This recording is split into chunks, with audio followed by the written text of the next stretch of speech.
Bien, jóvenes, buenos días. Los saluda Gerardo Ludeña. Vamos a dar inicio a esta clase, sesión 11 de Introducción al Derecho. Hoy tenemos la suerte y el privilegio de tener a un profesor invitado, muy experto en el tema. Es el doctor Julio Solís, quien ustedes lo pueden ver en la pantalla.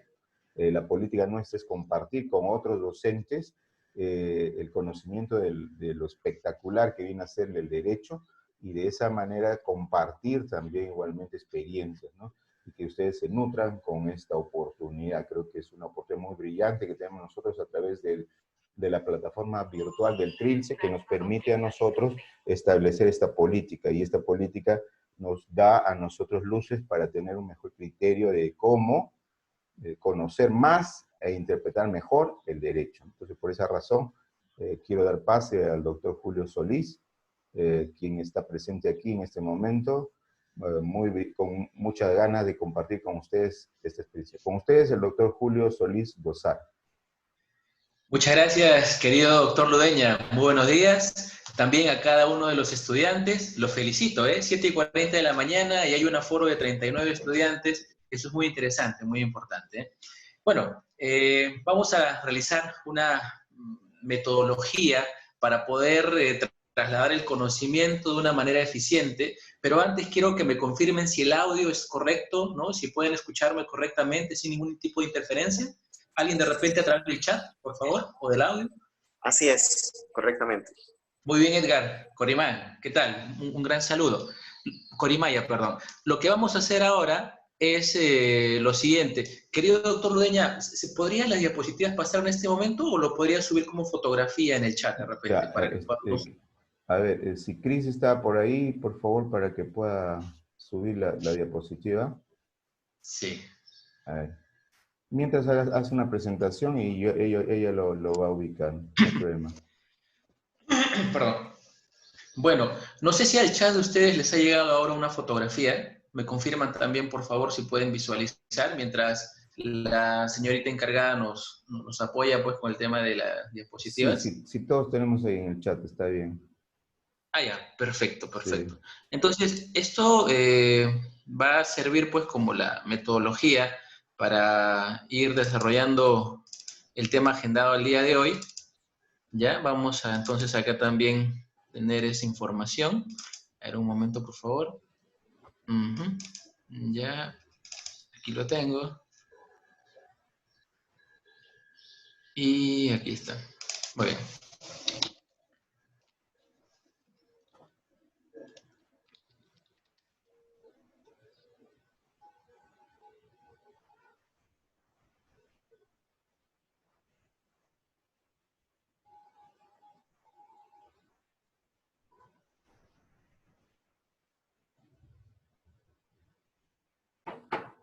Ya ustedes pueden visualizar que la presentación dice algo así. Vean ustedes. Ya todos han ingresado, ¿no? Muy bien. La presentación dice, ¿es importante el derecho romano? ¿Servirá de algo? ¿Es aburrido? ¿Dónde nace? Damas y caballeros, quiero aperturar esta conversación con ustedes explicando lo siguiente. El origen del derecho romano, el origen mitológico de lo que hoy vamos a conversar y dialogar con todos ustedes, se encuentra aquí. Todos pueden apreciar esta obra. Esto es una obra fundamental, importante, que pertenece al gran poeta llamado Virgilio. Este poeta tuvo un encargo por un emperador famosísimo, que fue Augusto. Augusto le dijo lo siguiente: quiero que mi gens, mi familia, sea enaltecida en los próximos tiempos, así es que te encargo que escribas esta obra, que dicho sea de paso, todo estudiante de Derecho y todo abogado debería pues de tener en su biblioteca esta obra, porque es el origen prácticamente de nuestra familia jurídica. Augusto le encarga pues a Virgilio redactar el origen de Roma y cómo su familia se ha ido desarrollando pues a lo largo de mucho tiempo, ¿no? De varios siglos. A Virgilio le tomó 11 años redactar esta obra, una obra preciosa, un vivero de citas, una obra fantástica que nos dice lo siguiente: Roma tuvo su origen en el año 753 a.C. y con esta fecha vamos a ir desarrollando todo lo que va a corresponder a las etapas del derecho romano. Bien, entonces esa obra es fundamental, va a ser nuestro punto de partida el día de hoy. Ahora, ¿el derecho romano será importante? Claro que es importante. El derecho romano, damas y caballeros, es el puente que nos permite trasladarnos desde la posición de abogado, de positivista, quizá de leguleyo o en algún momento de rábula. Es el puente que nos permite cruzar el río y aspirar a ser jurista. Entonces, entre abogado, ¿de acuerdo?, y jurista, existe pues una diferencia notoria, porque el abogado generalmente es el profesional que se encarga de conocer las leyes, y eso no está mal, pero se limita en aplicarla. O sea, solamente analiza el sistema jurídico nacional y inmediatamente lo aplica en sus casos concretos, pero no va más allá, sobre todo en el aspecto reflexivo, de pensar, proponer, recrear y nuevamente repensar el derecho. Entonces, generalmente el jurista es el filósofo del derecho que escribe, que propone, que aporta con ideas, y no podemos escribir y proponer si es que no conocemos el derecho romano. Es fundamental esta temática, ¿no? Porque es de donde nosotros bebemos directamente. Es una de las fuentes principales, ¿no?, que nosotros debemos conocer, porque sin historia, en realidad, nuestro conocimiento no va a tener unos cimientos tan sólidos. Ahora, ¿el derecho romano será aburrido? Para nada, damas y caballeros. Vamos a romper ese paradigma en esta mañana. El derecho romano es lo más intenso que pueda haber. El derecho romano nos hace vivir en adrenalina, en energía. En ese sentido, vamos a decir pues que el derecho romano, para entender estas explicaciones, les voy a pedir por favor a ustedes que no observen, ¿de acuerdo?, el pasado con los ojos del futuro, ¿ya? Tomen nota, porque esto prácticamente es un aspecto importante. No observar el pasado con los ojos del futuro, porque en esta clase vamos a contar historias, anécdotas, instituciones jurídicas que seguramente nos van a sorprender a todos. Y vamos a decir, pero ¿cómo es posible, profesor, que en el derecho romano un padre pueda vender a su hijo? ¿Cómo es posible que la viuda tenga que comer toda su vida verduras, hierbas, ¿no? ¿Cómo es posible, profesor, que al deudor lo encierren en un costal con un gallo, una serpiente y un primate? ¿Cómo es posible, profesor? Porque eso es lo que ocurría antes. ¿Cómo es posible, profesor, que al deudor el acreedor pudiese decapitarle, quitarle los brazos, las piernas, y nadie le reclamaba absolutamente nada, tan solo porque le debía dinero? ¿Cómo es posible que al deudor se le podía encadenar por el cuello y bueno, a pasearlo como si fuese un canino? Todas esas situaciones que vamos a contar hace de alguna manera interesante el derecho romano. ¿Por qué? Porque nos va a permitir hacer un contraste con lo que ocurre ahora. Y en muchas ocasiones nos vamos a dar con la sorpresa que lo que se decía en el derecho romano, desde el año 753 hasta el 565 después de Cristo, muchas de esas instituciones se mantienen en la actualidad de manera inalterable. ¿De acuerdo? Muy bien. Entonces, ¿es importante el derecho romano? Sí, profesor, es importante porque nos va a permitir llegar a ser juristas, que es lo que todos nosotros queremos, pues, y anhelamos tener esa posición, ¿no? ¿Es aburrido? No, profesor. Hay muchas historias, hay mucho contenido que nos va a permitir comprender nuestro derecho actual y también tener una mejor idea de las instituciones jurídicas, ¿de acuerdo? Ahora, para terminar con esta idea de si es importante o no, todos ustedes van a terminar la carrera, pero van a tener que enfrentarse a algo que no suele ser muy sencillo al principio, pero una vez que lo van descubriendo, se van a enamorar de la investigación, y para hacer investigación tiene que haber un componente histórico, narrar el origen de la institución que usted está cuestionando o está proponiendo. Entonces el derecho romano también es fundamental para que nosotros podamos obtener el título de abogado. ¿Bien? Y bueno, y lo otro, de acuerdo a la imagen que les he compartido, ¿cómo nace? Nace pues a través de esta historia bellísima, la Eneida de Virgilio, ¿no? El libro que les estaba comentando, ¿bien? Hablando de libros también, en esta ocasión me van a permitir, por favor, o les solicito la venia para que podamos hablar también de algo importante para el estudio del derecho romano, que es el latín. Así es que hoy vamos a dar algunas lecciones básicas de latín conforme vamos avanzando para pronunciar correctamente los aforismos, las locuciones jurídicas. Bien, para eso también tengo acá un libro de cabecera, un libro que se titula 10 reglas para aprender latín jurídico, del profesor David Misari Torpoco y Jonathan Abanto. Bien, este es un libro también de consulta, el cual me comprometo a enviarle al profesor Ludeña en PDF parte del libro para que usted pueda también autoeducarse y explorar cómo es que usted debe pronunciar correctamente los aforismos y locuciones jurídicas para que en sus audiencias, cuando usted tenga que enfrentarse y hacer citas justamente de aforismos y locuciones, lo haga pues de una manera más pertinente y contundente. Muy bien. A ver, veamos. Creo que ya, excelente. Ya están las diapositivas. Fenomenal. ¿Podríamos, por favor, ingresar a la primera? ¿Sí? Empezar por el inicio, por favor. Muy bien. Ya, continuemos. Siguiente, por favor. A ver, ¿se ve bien? ¿Sí? Muy bien. Ya. Muy bien, ok. Entonces, estamos desarrollando este espacio, ¿no?, de la reflexión sobre la importancia que es el derecho romano y también, de paso, el latín jurídico. Muy bien.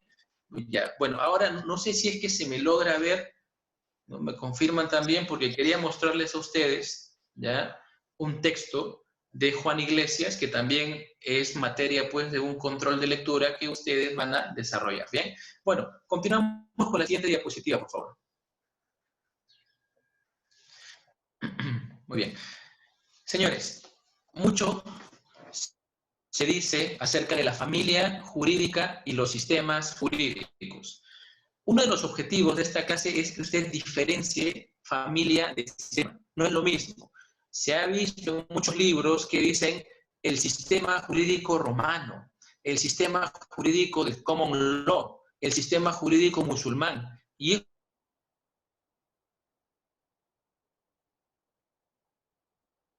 de la familia jurídica y el sistema jurídico. Bien, entonces, quiero que por favor que todos piensen en su familia en este momento. Bien, piensen pues en la figura, ¿no?, principalmente de sus hermanos. Todos ustedes, ¿no?, generalmente, esto es un tema tan particular, tienen la posibilidad de tener hermanos. Piensen ahora en su hermano. ¿Usted se parece a su hermano? Quizá físicamente un poco, pero en su personalidad, en la forma como ve el mundo, en la profesión que estudia, nos damos cuenta pues que en realidad no hay mucha similitud, ¿no? Lo mismo ocurre con familia jurídica y sistema jurídico. Bien, entonces, teniendo ese primer ejemplo, pensando en sus hermanos, vamos a hacer la explicación pertinente. Muy bien. Primero, todos por favor se van a concentrar ahora en lo que viene a ser el civil law. ¿Ya? Civil law, conocido también como derecho continental o como derecho romano germánico. Vamos a concentrarnos ahí. Les voy a explicar lo siguiente. Nosotros provenimos del civil law. Nosotros encajamos en el derecho continental. Nosotros somos parte, como Perú, ¿ya?, del derecho romano germánico. Pero además tenemos otros hermanos, como son los alemanes, los franceses, los italianos, los españoles, los de Portugal, México y Brasil, así como los de Venezuela, Bolivia, ¿no?, que también forman parte de la familia del civil law. Por lo tanto, nosotros no somos los únicos que bebemos del derecho romano. También beben de esta fuente inagotable de saber jurídico los países que acabamos de mencionar. Bien, entonces, existe también en el mundo otra familia jurídica importante, trascendente, que es el common law.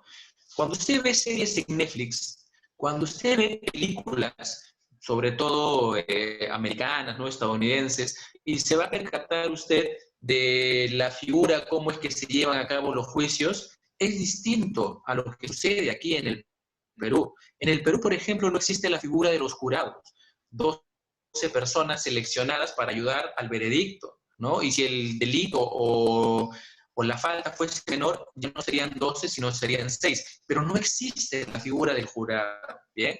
Pero sin embargo, nosotros tenemos también inquietud por conocer esa situación. Por eso es que se ha publicado un libro fabuloso que también les recomiendo, que se llama 12 hombres en pugna, publicado pues por la editorial Grisley.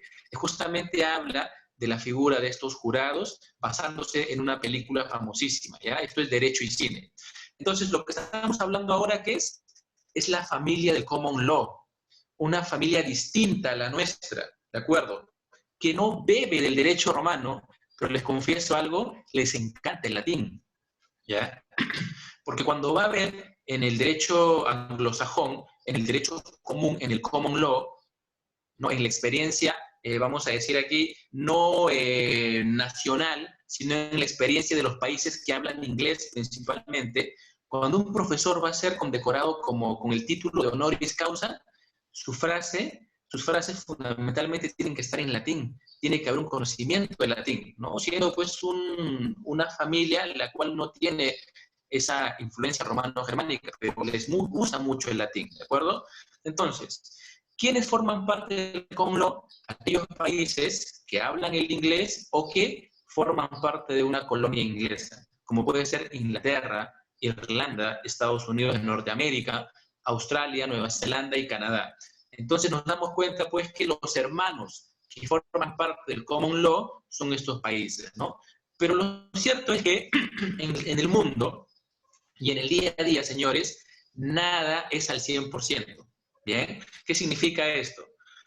Usted, por ejemplo, cuando se pone una prenda, ¿no? Supuestamente dice 100% algodón, pero no es así, ¿ya? No existe nada de puridad. Es muy difícil. En el derecho tampoco existe puridad, mucho menos, ¿eh? Y existen también, por lo tanto, familias jurídicas híbridas o mixtas. ¿Qué significa? Que bebe tanto de nuestro derecho como del derecho de aquellos países que hablan el inglés, ¿no? Como el common law. Esos países que tienen esas dos visiones, tanto el civil law como el common law, son Escocia, Malta y algo muy interesante. Y esto, querido profesor Ludeña, de repente podría servir también como una pregunta, ¿no? Luisiana. Luisiana es un estado que forma parte de los Estados Unidos. Entonces, por lo tanto, profesor, si forma parte de los Estados Unidos debería ser common law, pero no es así. Luisiana bebe del civil law, ¿por qué razón? Porque fue parte de una colonia francesa. Por lo tanto, Luisiana es parte de esta familia híbrida, mixta, bebe de los dos, al igual que Puerto Rico y Sudáfrica, ¿bien? Entonces, en ese sentido, vamos a decir, mis amigos, que hemos identificado lo que es familia jurídica y sistema jurídica, pero para que quede más claro, vamos a poner algunos ejemplos más concretos, ¿bien? Miren, cuando usted conduce su vehículo acá en Perú, existen límites de velocidad, ¿cierto? Cuando va por Ramiro Prialé, por ejemplo, 100 kilómetros por hora, límites de velocidad. Se va por la Panamericana Norte, 60, 80 kilómetros. Hay algunos lugares por el Callao que pues reducen los límites de velocidad. Y si nosotros incumplimos esos límites, va a ser pasible una multa, ¿de acuerdo? Esa es parte de nuestro sistema jurídico, así nos manejamos. Pero en Alemania existen vías donde no existen los límites de velocidad. Y usted dirá, pero profesor, si somos parte de la misma familia, está bien, pero tenemos sistemas jurídicos distintos, ¿no? Eso quiere decir que nosotros, si bien es cierto, formamos parte de la misma familia jurídica que los alemanes, pero nuestro sistema jurídico nacional es completamente distinto. Hablemos de Francia, por ejemplo, ¿no? En Francia hay multas por andar con el vehículo sucio, ¿no? Entonces, acá en el Perú, cuando vemos un vehículo sucio, nos la damos de artistas, ¿no? Y en las ventanas, pues, hacemos obras magníficas, como las que hiciese, pues, Van Gogh o Picasso, ¿no? Y empezamos a hacer dibujos muy interesantes, sobre todo el famoso Lávame, ¿no? Entonces, eso por lo menos ocurre en Francia, que es parte de nuestra familia jurídica, pero en nuestro sistema jurídico eso no ocurre. Pensemos también en la legislación chilena, por ejemplo, que forma parte de nuestra familia jurídica, pero también tiene un sistema jurídico distinto. Hace un tiempo atrás, un hermano mío que estaba haciendo deporte fue atacado por un perro, ¿no? Le mordió la pierna, y cuando va pues, a los registros del sistema de salud para dar constancia de que hay un perro que es posible que tenga rabia, se da cuenta pues que hizo un cuaderno voluminoso de mordeduras de perros. Y luego pues, cuando vamos por los parques, a veces por las calles, vemos transitar perros libremente, ¿no? Entonces, esta situación, por ejemplo, es poco común en lugares como Japón, en lugares como Chile, ¿no? El país más cercano que podemos comentar, porque ellos tienen un sistema jurídico distinto al nuestro. Existen pues multas más altas y sobre todo existe pues toda una idea difícil y sobre todo un poco más contradictoria a la nuestra, ¿no? Que para bien en este caso.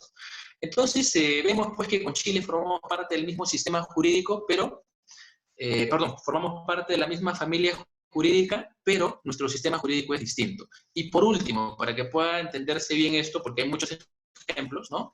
En la Argentina existen pues algunos estados los cuales han tenido a bien, como norma de salud, prohibir el consumo de sal, ¿no? Entonces, cuando uno va al restaurante, por ejemplo, es muy difícil pues que encuentres esos pomos de sal por doquier, ¿no? Y si usted desea sal, entonces tienes que ir y pedirle al mozo, y el mozo tendrá la gentileza pues, de accederte con un poquito de sal, y luego estará ahí parado hasta que tú le devuelvas el recipiente, porque existe también una política de salud, sobre todo de los ciudadanos argentinos, algo que no ocurre en el Perú, ¿no? En el Perú, pues, gozamos de una buena gastronomía y a veces, pues, también hacemos excesos en sustancias como la sal, y el Estado no ha previsto, pues, normas de esta magnitud. Por lo tanto, y para concluir, los sistemas jurídicos son distintos, así como sus hermanos, pero así como sus hermanos forman parte de una misma familia. Y ahora vamos por otro lado, ¿eh? Dentro de las familias jurídicas también existen diferencias notables. Por ejemplo, concéntrense en nuestra familia jurídica, en el civil law. En el civil law, si yo quiero ser notario aquí, en el derecho peruano, en el derecho continental, romano-germánico, en el civil law, si yo deseo ser notario, necesariamente tengo que ser profesional del derecho. Necesariamente tengo que tener mi maestría en derecho notarial y registral. En algunos casos se exige que publiques una obra con más de 1000 ejemplares. Esos son los requisitos que se requiere para ser notario aquí en el Perú, ¿no? En nuestro sistema jurídico. Pero en el common law, sobre todo en los Estados Unidos de Norteamérica, para ser notario no requiere ser abogado, ¿no? Lo que requiere fundamentalmente es tener pues una conducta un tanto respetable por la sociedad y podría ser, en su defecto, farmacéutico, vender carne, no importa. Lo importante pues es que tengas pues un cierto respaldo social, ¿eh? Ahora, lo que hemos mencionado en el cuadro no son las únicas familias que existen en el mundo. Existen más familias y aquí pueden tomar nota. Existe también la familia del derecho consuetudinario. Existe la familia del derecho musulmán, del derecho público, del derecho africano, ¿de acuerdo? Y entre familia y familia, pues también existen diferencias curiosas, ¿no? Hablemos de algo muy particular. Nosotros, que somos herederos de los romanos, hemos heredado algo que se llama monogamia, ¿ya? Y la monogamia significa que nosotros debemos de contraer matrimonio con una sola mujer, ¿no? Entonces, eso prácticamente es una herencia del derecho romano. Pero existen lugares, como en el derecho musulmán, por ejemplo, ¿no? Que se genera la posibilidad de que una persona pueda tener simultáneamente varias cónyuges. Y ahí no habría pues ningún problema, ningún inconveniente, porque su familia jurídica lo permite, ¿no? Entonces las damas seguramente dirán, pero profesor, qué injusticia, ¿no? ¿Cómo es posible que a los hombres se les permita pues tener un ramillete de damas como cónyuges y a nosotras pues se nos deja en el olvido? Bueno, para aquellas damas que tengan esa inquietud y lo vean como un inconveniente, pueden ir al Himalaya, ¿no? En el Himalaya, cerca del Himalaya, hay un grupo humano conformado por un lugar llamado Nepal, y en este lugar las damas pueden tranquilamente tener 4 cónyuges. Y cuando la dama quede encinta, quede en un estado de embarazo, ¿no?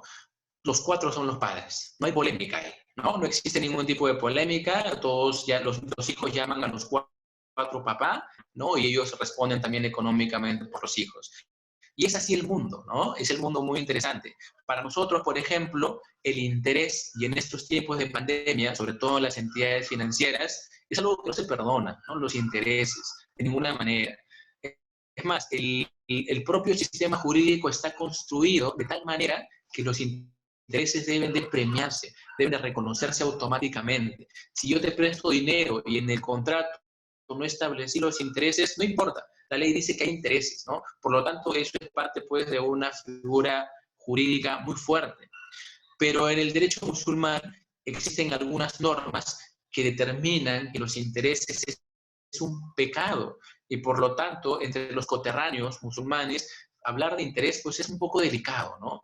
Entonces, son familias jurídicas que tienen ese corte de contraste, que es lo que también estamos comentando. Entonces, para finalizar esta diapositiva, lo que vamos a decir es que, de hoy en adelante, cuando hables del derecho musulmán, del derecho africano principalmente, de la costumbre, del common law y del civil law, nunca lo llames como sistema jurídico, sino como familia jurídica, ¿de acuerdo?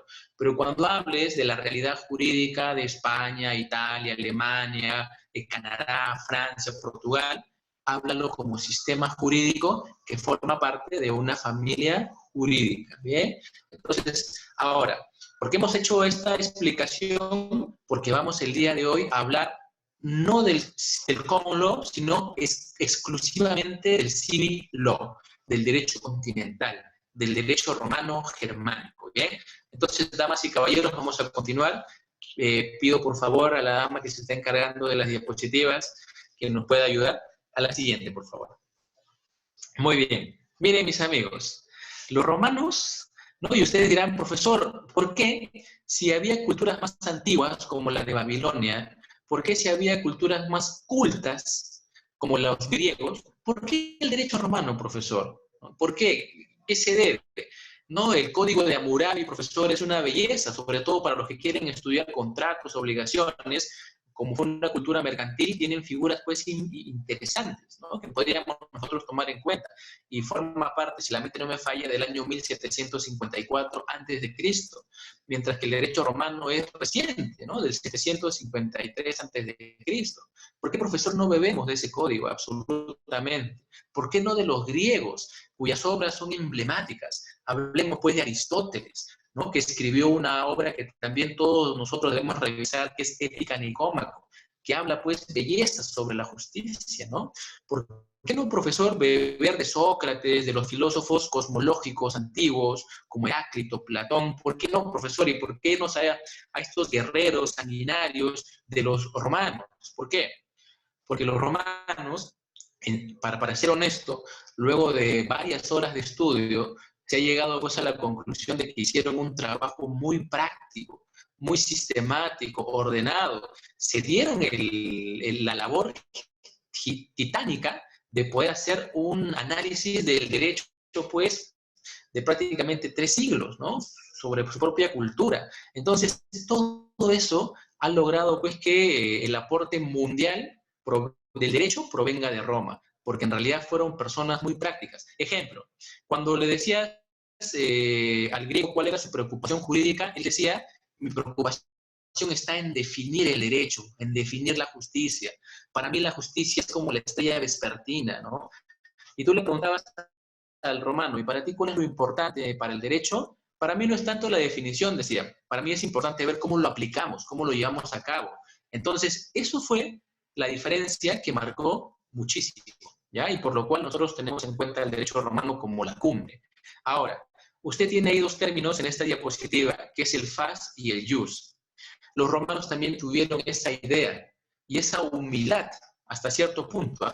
Porque la palabra humildad, correctamente entendida, no significa, pues, dejar de mencionar los grados o los honores que uno pueda tener, sino humildad significa saber y ser consciente que uno tiene límites, ¿de acuerdo? Esa es humildad en realidad. Yo no puedo hablar más de la cuenta porque yo sé que tengo límites y como ser humano soy imperfecto. Por lo tanto, los romanos también entendieron que el derecho tenía límites, ¿no? O sea, no había forma alguna de poder decir, pues, que el derecho romano también era perfecto. Ellos lo entendían así, que no había perfección. ¿Por qué? Porque era construido por los hombres. Por lo tanto, aquel derecho que proviene de los hombres se conocía como fas, ¿no? Como jus, ¿ya? Es el derecho creado por los humanos, el derecho imperfecto, el derecho que también vivimos en la actualidad, ¿ya? Porque el derecho es imperfecto, por eso existe algo llamado apelación, ¿no? Porque el juez de primera instancia pueda que no haya entendido bien el caso en su imperfección humana, puede que el juez de primera instancia haya sido sobornado y en sus debilidades humanas haya caído en la tentación. El juez de primera instancia es posible que tenga algún tipo de conflicto personal conmigo, ¿no? Por lo tanto, ha fallado en contra mí, pero lo ha hecho pues de manera humana, contradictoria, o de repente no conocía muy bien el derecho. Entonces, como reconocemos que esto es una construcción humana, existe la apelación. ¿Qué significa? Iré al superior jerárquico para exponer los hechos, para que de alguna manera se pueda reivindicar lo que se ocurrió en la primera instancia, ¿no? ¿Por qué razón? Porque este derecho, damas y caballeros, es imperfecto. Y los romanos decían que el derecho humano, el jus, es imperfecto. Pero había un derecho perfecto que no se podía equivocar de ninguna manera, un derecho incontrastable. Y ese derecho era el fas, aquel derecho que proviene pues de los dioses, de la ley divina. Y hay que reconocer también que en un principio, ¿no?, los romanos eran politeístas. Hasta tiempos posteriores, sobre todo en Bizancio, sobre todo con la figura también de Constantino, de Justiniano, que hablaremos en otra ocasión seguramente, ya existió también una idea no politeísta, sino moniteísta. Pero en un principio los romanos eran politeístas, ¿no? Y creían mucho en los dioses, y decían que los dioses emanaban pues normas perfectas, divinas. Entonces, sea aquí la diferencia entre el fas y el jus. Por lo tanto, en esta mañana vamos a hablar de la familia jurídica del siglo, la germánica, la continental, y también hablaremos del jus. No vamos a hablar del fas, ¿no? Solamente del jus, de ese derecho pues, humano creado por los romanos. Bueno, seguimos por favor con la siguiente diapositiva. Muy bien. Espero por favor también que estén en un cuaderno tomando notas, porque aquí se vienen algunas explicaciones que es importante que puedan redactar, ¿no? Porque acá generalmente son imágenes, más no existe la posibilidad de abundante texto, ¿no? Muy bien. Miren, esto es algo que todo estudiante de Derecho debe saber. ¿Cómo estaba dividido nuestro derecho romano, ¿no? Las fuentes del derecho romano? Se encontraban divididas de la siguiente manera. Primero, la monarquía. Cuando hablas, pues, de monarca, hablas de rey, o sea, el poder estaba a cargo del rey, pero como no funcionó esto, vino luego la república, y la república, el poder estaba a cargo del senado, ¿no?, de los senes, de los ancianos, y luego venía el imperio, que estaba a cargo pues del emperador, ¿no? Por lo tanto, esta diferenciación también es pertinente con el poder político que se tuvo en cuenta en el Imperio Romano, ¿no? Y en la República y en la monarquía, ¿bien? Entonces, vemos aquí que la monarquía, ya nos vamos a concentrar ahí, no sé si el que puede o tiene acceso a las diapositivas, podría con el cursor, por favor, mencionar ahí la monarquía. Muy bien, arriba, ahí está, muy bien. ¿Le puede dar una sombra, por favor? Ya, excelente. Muchas gracias. Entonces, vamos a hablar ahora de la monarquía. Todos concéntrense en las imágenes, por favor. Van a ver la primera imagen, y ahí ustedes ven patricios y plebeyos, ¿no? Entonces, esto prácticamente era una desigualdad social que existía en ese tiempo y que existe ahora, ¿no? Los ricos, los pobres. Aquellos, pues, que tienen poder político, económico, religioso, y aquellos que no lo tienen. Entonces, ¿cómo vamos a diferenciar aquellos que formaban parte del jet set romano, aquellos que provenían de las familias fundadoras del derecho o de Roma? Eran los patricios, ¿de acuerdo? Yo sé que cada vez que hablamos de patricios, siempre viene una imagen, y lo digo pues en mis años también de enseñanza de derecho romano, de este personaje, ¿no?, de Bob Esponja, ¿eh? Si quieren utilizar como una suerte de metodología, pues tengan a bien, ¿ya? Los patricios, aquellos que tenían poder económico, religioso, político, y de otro lado estaban los plebeyos, ¿no? Entonces, naturalmente, la lucha de clases también ocurrió en esta ocasión, ¿no? Los patricios tenían mayor acceso, digamos, sobre todo a la forma como se resuelven los conflictos jurídicos. ¿Qué trato de decirles? Cuando un plebeyo tenía un problema jurídico con un patricio, ¿quién solucionaba eso? Un pontífice. Y ese pontífice, profesor, ¿qué condición tenía? Patricio.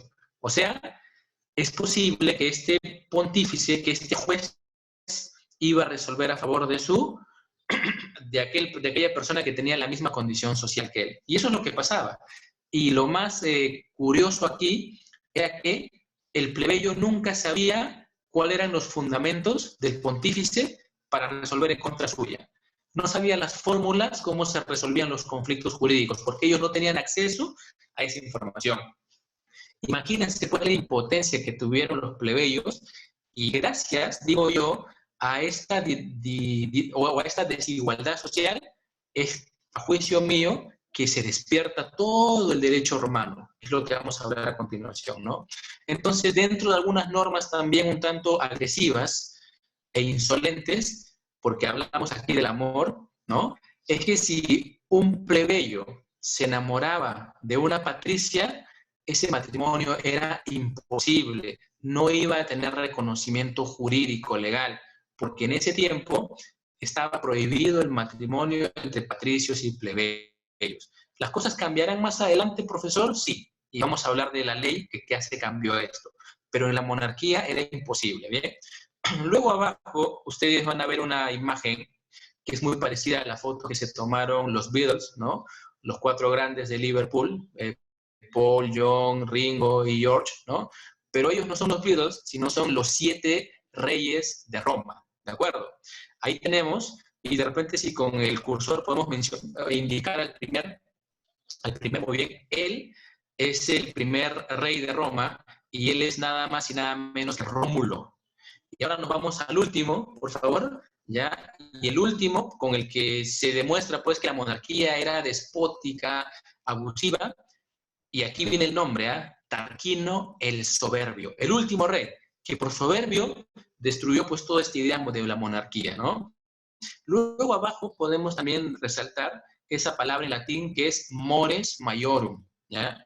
Entonces, de hoy en adelante, ustedes, mis amigos, cuando quieran hablar de la fuente del derecho, que es la costumbre, recuerden esto, mores maiorum, porque mores maiorum es prácticamente el derecho consuetudinario. En conclusión, ¿cuál fue la primera fuente de derecho en Roma? La mores maiorum, o sea, la costumbre, el derecho consuetudinario. Esa es la primera fuente de derecho. Profesor, en la monarquía existió un derecho escrito o todo era costumbre. Todo era costumbre.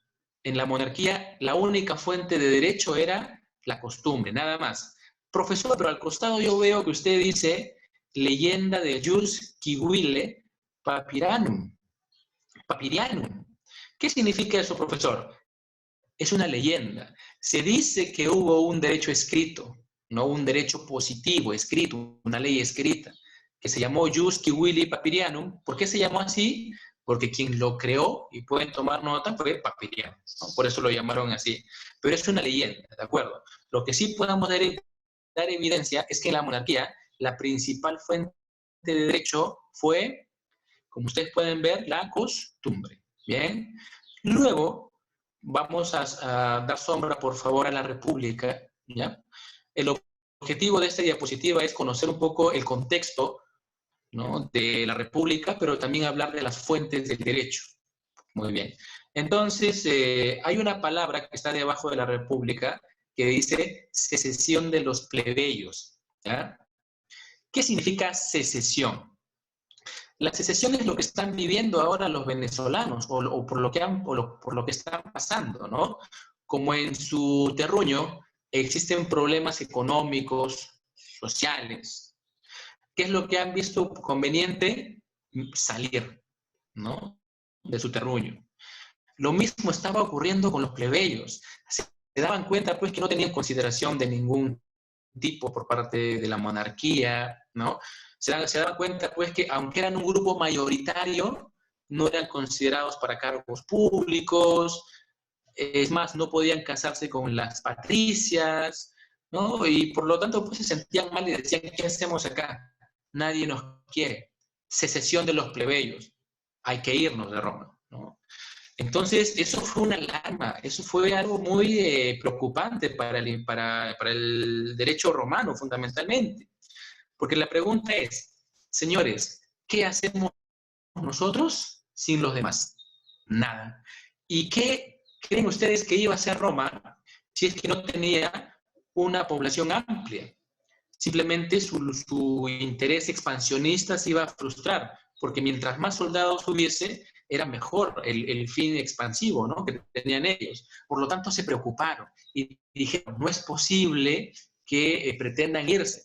¿Qué hacemos, no?, en la preocupación? Por ahí apareció un nombre famoso.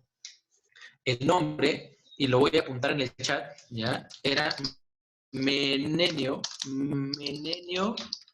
Agripa, ¿ya? Lo apunté ahí para que tengan nota. Menenio Agripa fue pues un orador de aquel tiempo, pero era un plebeyo. Entonces los romanos, los patricios dijeron que le hable a alguien de su misma condición, un plebeyo. Y como Menenio Agripa pues tenía un discurso importante, y miren ustedes el poder de la palabra, Menenio Agripa con su discurso convenció a todos estos plebeyos para quedarse en Roma. Y ahora nos preguntamos, profesor, ¿y cuál fue ese discurso? Ese discurso fue el siguiente. Menenio Agripa les dijo, señores, les voy a contar una historia, la historia del estómago y los demás órganos, ¿no? Y todos escuchaban atentamente, ¿no? Le dijo, en un momento, todos los órganos del cuerpo se enojaron con el estómago, porque este no hacía absolutamente nada y recibía todos los beneficios, ¿no? Alimenticios sobre todo.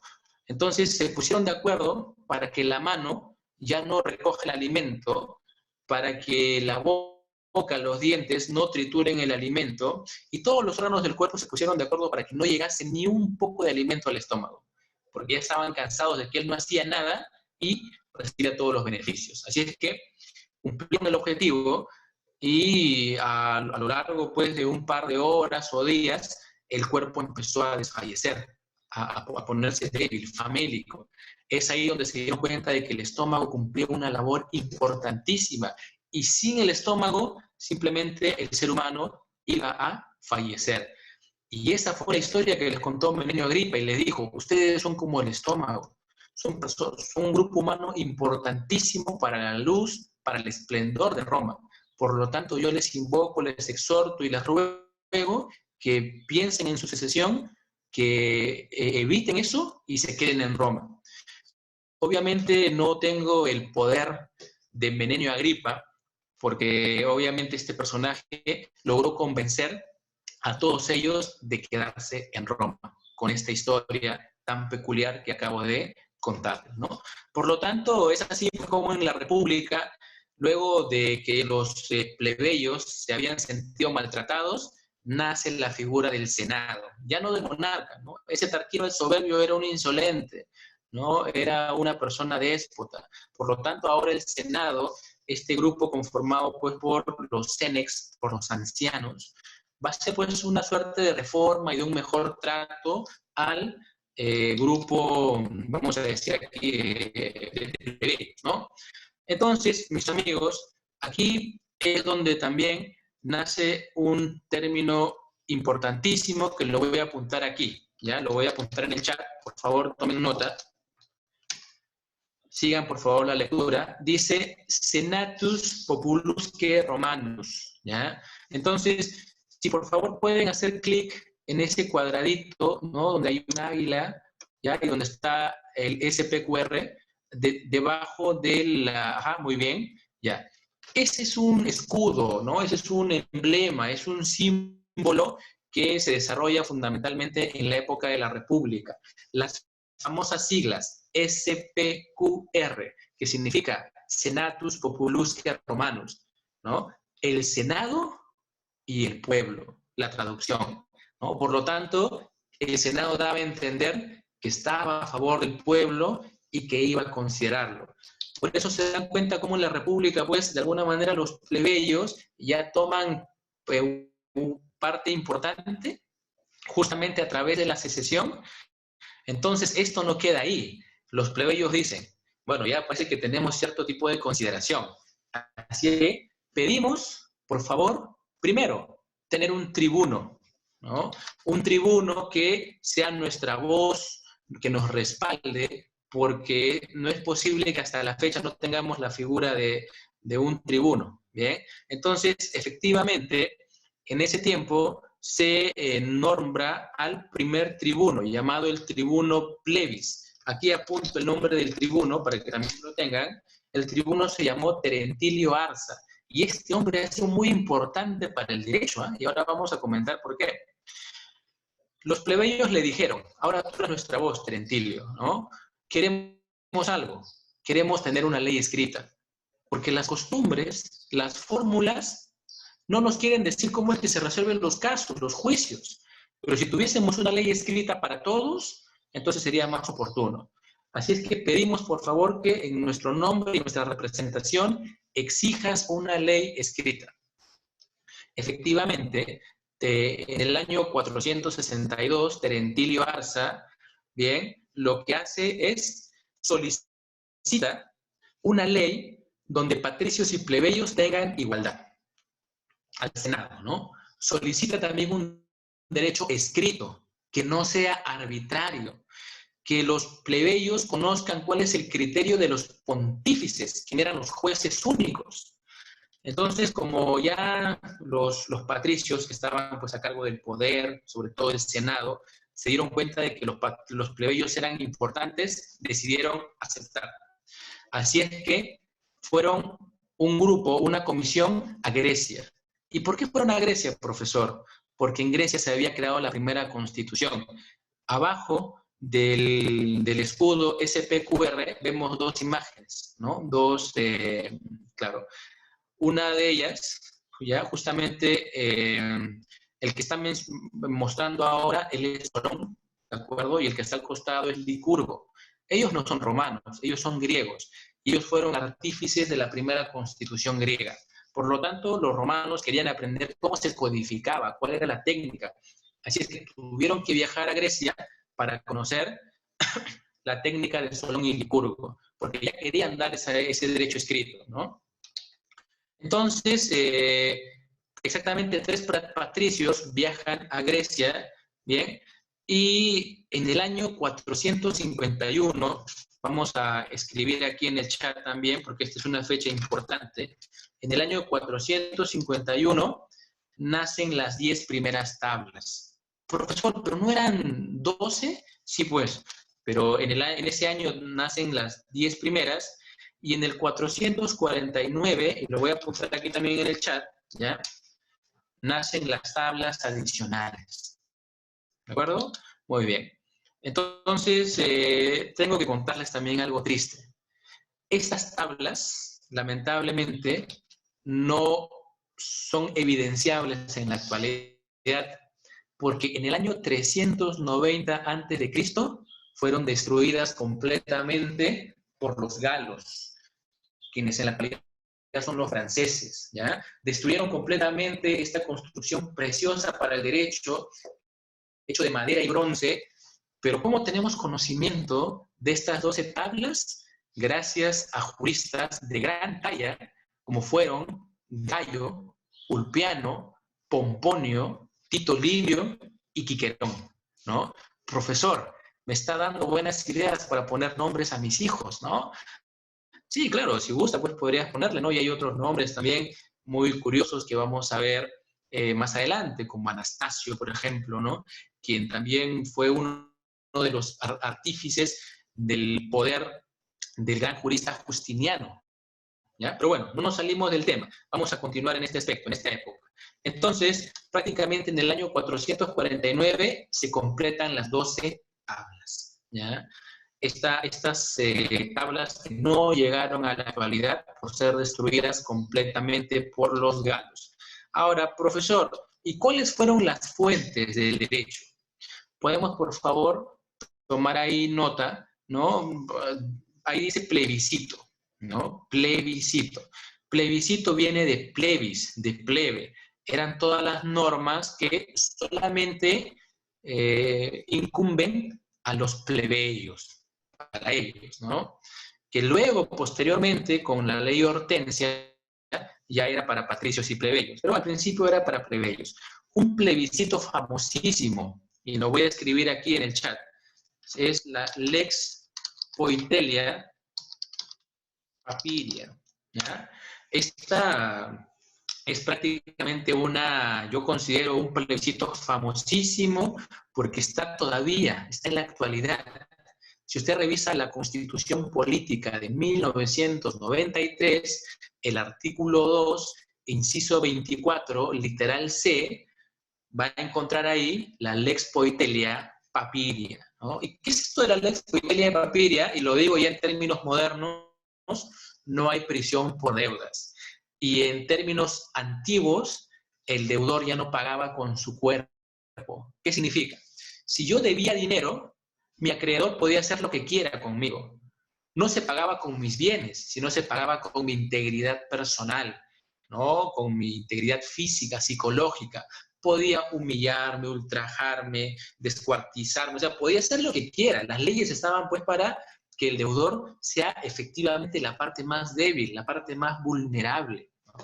Entonces, mis amigos, esta Lex Poitelia Papiria cambia la situación, ¿no? Y dice, ya no te vas a cobrar con la integridad del deudor. ¿Quieres cobrarte? Muy bien, cóbrate con sus bienes, ¿no? Como ocurre en la actualidad. En la actualidad, si yo soy deudor, no me van a apresar a mí, no me van a llevar a la cárcel, sino van a embargar mis bienes, ¿no? Y eso pues también se conocía en el derecho romano como el sistema pues de garantía, ¿no? De los bienes, que también pues, se va a hablar más adelante. Entonces, evidenciamos pues este gran salto con este plebiscito famoso llamado la Lex Poitelia Papiria. No hay prisión por deudas, o lo que en la actualidad se podía entender, ya no se podía transgredir la integridad del deudor. Bien. Luego, el Senado consulto, ¿no? Que eran pues las normas provenientes del Senado, fundamentalmente, y un Senado consulto famoso es el Senado consulto macedoniano, y lo escribo aquí, macedoniano, ¿ya? El Senado consulto macedoniano hacía referencia a que los padres no podían, o no, claro, no debían, y hasta prohibición, no podían prestar dinero a los hijos, estaba prohibido, ¿ya? ¿Por qué razón? Porque de acuerdo a la jurisprudencia consultada, se evidenciaban muchos casos en los cuales los hijos mataban a los padres para no pagar su deuda. Parricidio, ¿no? Entonces, para evitar eso, una norma contundente que dijo que los hijos o los padres no podían prestar dinero a los hijos, ¿no? Y luego tenemos la mores maiorum, que para ustedes es conocida, la costumbre, también el edicto de los magistrados, que eran prácticamente una suerte de jurisprudencia actual, ¿no? Actual jurisprudencia, y luego viene la jurisprudencia. Profesor, pero los edictos de los magistrados no es la jurisprudencia. Lo que pasa, mis amigos, y esto va a ser seguramente materia de mayor explicación, que el tiempo nos va a quedar corto, pero para los romanos, jurisprudencia nada tiene que ver con la concepción moderna de jurisprudencia. No es lo mismo, ¿ya? Entonces, ya al final, si el doctor Ludeña me lo permite, les voy a invitar también a ustedes para que formen parte de un grupo académico exclusivo de Derecho Romano, en el cual se publican justamente historias, ¿no? Historias, anécdotas, orígenes de las instituciones jurídicas. Es un grupo de Facebook y quizá por ese medio, si es que yo no tengo la dicha pues, de volver a hablar con ustedes, quizás por ese medio podríamos compartir también información, ¿no? Entonces, eso eran las fuentes en la República. ¿Qué pasaba en el imperio, profesor, no?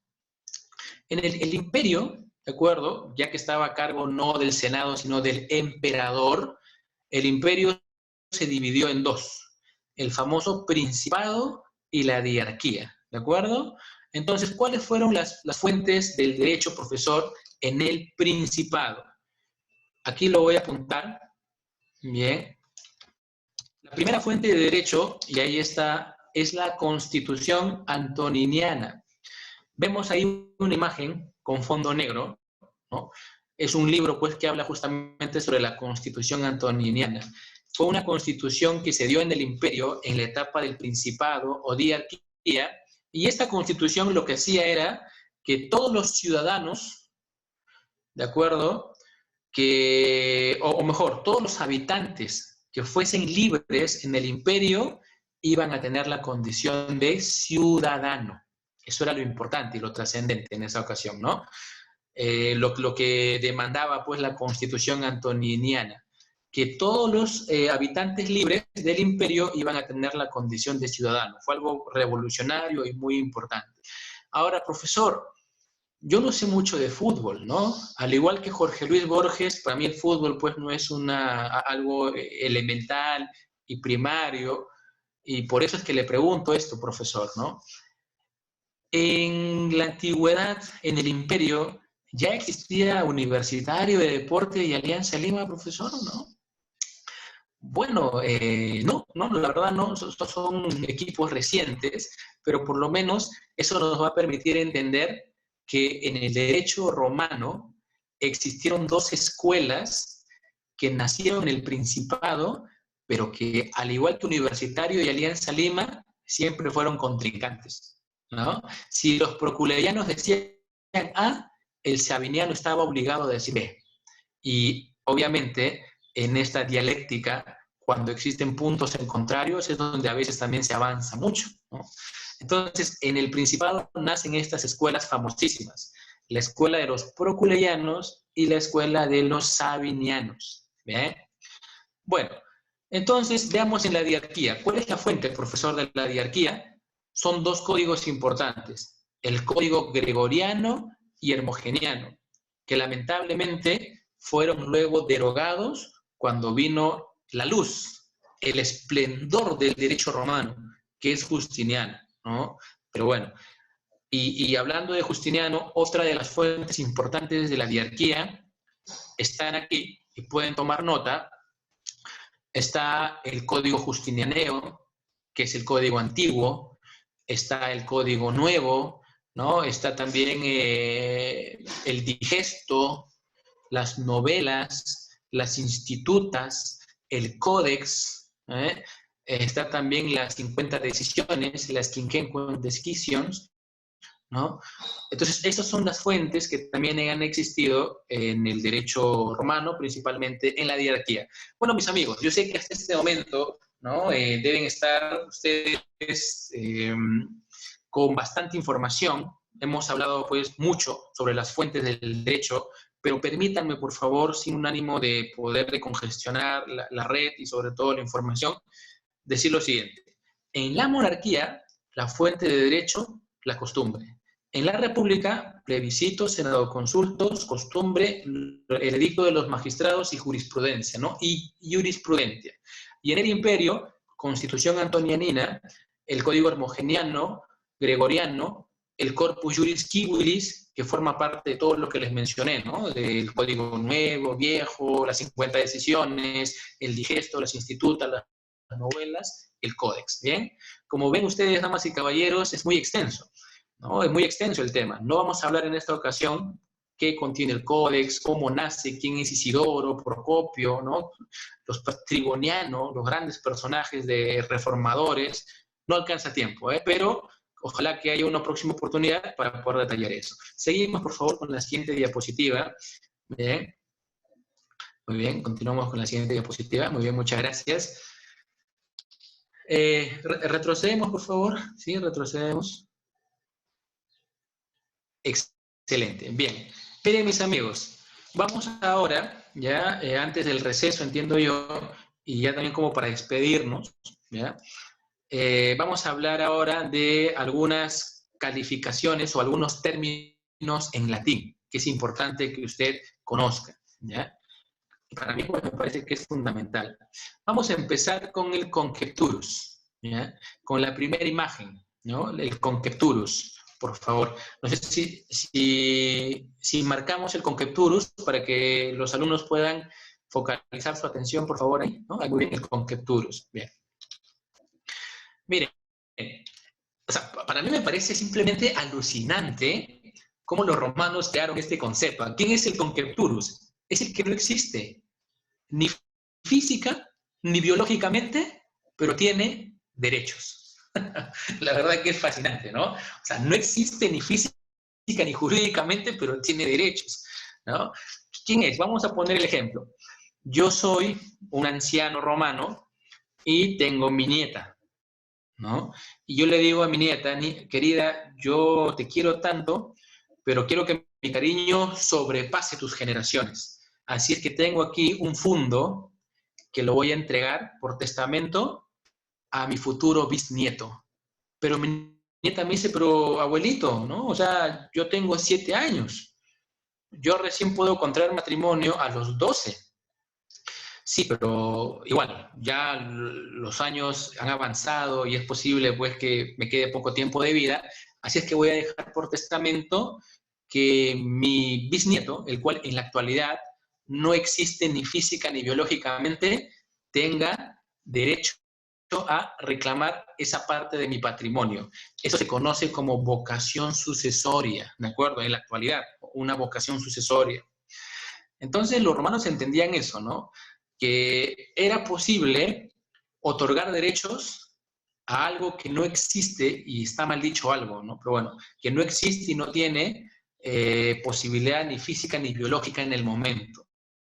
Y a eso lo llamaron concepturus, ¿no? ¿Y por qué les digo eso? Porque cuando he visto, de verdad, en libros de derecho de personas principalmente, que cuando dicen el concebido o concepturus, y la verdad llama mucho la atención porque la idea de concepturus está muy alejado, ¿no? Del concebido. Nada tiene que ver, el concepturus en lo absoluto es concebido. Luego, podemos también, por favor, ahora mencionar al costadito, ¿no? El nasciturus, por favor. El nasciturus, ¿ya? Muy bien. ¿Quién es el nasciturus, no? ¿O qué significa ser nasciturus? En nasciturus hay otra forma también de poder, lo voy a escribir aquí, nascendus, ¿ya? Al nasciturus también se le conocía como nascendus, es un sinónimo. Entonces, el nasciturus es aquel que está por nacer, ¿no? El que está por nacer. ¿Qué significa esto? Aquel que ya, vamos a imaginar, ¿no? Ya se rompió la fuente, 8 de dilatación, ¿no? Él es el nasciturus, el que ya está por nacer, minutos para que nazca, ¿de acuerdo? Entonces, en este momento vamos a decir lo siguiente, nasciturus no es el nacido, como también lo dice en el libro de Derecho de Personas. El nasciturus es el que está ya minutos de nacer. Pregunta, a ver, y vamos a ver pues qué tal está la conectividad, si es que estamos llegando o no, porque es importante también tener este respaldo de ustedes. Pregunta, y me responden con sí o no, ¿ya? ¿Usted considera, querido estudiante, que en el derecho romano, ¿ya? Y si se activan los audios en buena hora, muchas gracias. ¿Usted considera que en el derecho romano se protegía al concebido? A ver, de repente Julka Reyes, a ver. ¿Consideras, Julka Reyes, que en el derecho romano se protegía al concebido? ¿Quién es el concebido? Quien ya ha sido fecundado y está dentro del vientre materno. ¿Cree que se protegía o no? Sí. Muy bien, sí, ya, muy bien. Gracias, Julka. Y veo también que Sí. existe, veo en el chat también que ya está la figura de los proculeyanos y sabinianos, ¿eh? Hay quienes dicen que sí, quienes dicen que no, y está bien, ¿no? Es importante también tener en cuenta. Iván, ¿qué le parece a usted? Es un buen tema, bastante información que nos lleva pues prácticamente a tener, digamos, un argumento mucho más amplio cuando pues la carrera de Derecho, ¿no? Para poderla emplear posteriormente. Gracias, caballeros. Entonces, ahora, si me permiten, ¿ya? Vamos a continuar, así es que les pido por favor que silencien un momento sus micrófonos, queridos, ¿ya? Vamos a continuar, y gracias por sus participaciones, a todos ustedes. Muy bien, entonces, lo cierto es que podíamos entender en un primer momento que en el derecho romano no se protegía al concebido porque decíamos pues que el padre, y lo dije al inicio, tenía la potestad de matar a sus hijos si es que le daba la gana, ¿no? Me reivindico, creo que no lo dije, lo voy a decir ahora. El padre, y lo voy a apuntar aquí, tenía 3 derechos importantes. El jus vendendi, ya que está ahí, pueden tomar nota, que significa que el padre, si le faltaba dinero, ¿no? Si estaba en pandemia y necesitaba dinero porque no le había salido pues su AFP, el bono, y tenía ahí muchos hijos, y podía vender a uno de ellos, ¿no? Por lo menos. Y nadie le reclamaba, obviamente no había problema con la patria potestad, con nada, absolutamente. Tenía ese derecho de vender a los hijos, ¿no? Luego también tenía el jus exponendi, ¿ya? Que significa que, y acá lo tengo que decir de una manera directa, ¿no? Lamentablemente, en el derecho romano preferían más los nacimientos de hijos que de hijas, ¿de acuerdo? Entonces, si yo era un padre y ya tenía, pues, 3 hijos y 3 hijas, y me nacía una hijita, ¿no? Yo tenía el derecho de llevar a la recién nacida y dejarla, abandonarla, principalmente en un muro llamado el Muro de los Lamentos, ¿no? Muy similar al muro, pues, de la cultura judía, ¿no? Al Muro de los Lamentos, y los abandonaba. Y a ese muro, pues, llegaban animales salvajes que descuartizaban al recién nacido. ¿Alguien me reclamaba? En lo absoluto, era parte de mi derecho, ¿no? Y luego tenemos pues el jus vendendi, el jus exponendi y el jus nequisque. Vamos a escribirlo así. Jus vitae